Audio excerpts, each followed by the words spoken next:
నాకు డివోర్స్ అయింది, నా డాగ్ చచ్చిపోయింది, మా నాన్నమ్మ చనిపోయారు, లేకపోతే నా బిజినెస్ లో లాస్ వచ్చింది. ప్రతి దానికి మీ దగ్గర ఒక ఫార్ములేషన్ ఉంటుందా? ఎగ్జాక్ట్లీ. హోమియోపతి అన్నది ఒక సూడో సైన్స్ అని ఏదో ఒకటి మాక్ చేయడము, అలాంటి వాళ్ళందరికీ what you say?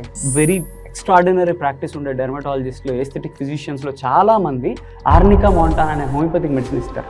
Do you believe? Let us say ఒక సీరియస్ పేషెంట్ ఎవరైనా హాస్పిటల్లోకి వస్తాయి, ఓకే, వాళ్ళకి ఎలోపతి రికమెండ్ చేస్తావా, హోమియోపతి రికమెండ్ చేస్తావా? సో క్రానిక్ ఏంటంటే మనల్ని వదలదు. 3 నెలల నుంచి స్టార్ట్ అయ్యి 30 సంవత్సరాల వరకు మనతో ఉంటానే ఉంటాయి. Okay, which has been told 200 years back మాకు రాసిన లిటరేచర్ లో ఉంది. But not exactly in this way. We need to correlate dots. అవును.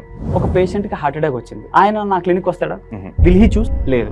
ఇక్కడ అన్నిటిలో మనం కంపేర్ చేస్తే ఇన్సులిన్ రెసిస్టెన్స్ వల్ల డెవలప్ అయిన డయాబెటీస్ ని 100% మనం చేయొచ్చు. ఆయనకి ఆ టైంలో బిజినెస్ లాస్ అయింది. ఒక ఫ్రాంచైజీ ఏదో తీసుకొని ఆల్మోస్ట్ 1 crore వరకు లాస్ అయ్యాడు ఆయన. ఆ 1 crore లాస్ అయిన అరౌండ్ 8 months to 1 year లోపు ఈ got diagnosed diabetes. Homeopathy doctor అయ్యావు కదా, అసలు ఎందుకు వద్దాం అనుకున్నావు హోమియోపతి డాక్టర్? బట్ నాకు అస్సలు హోమియోపతి మీద నమ్మకమే లేదు.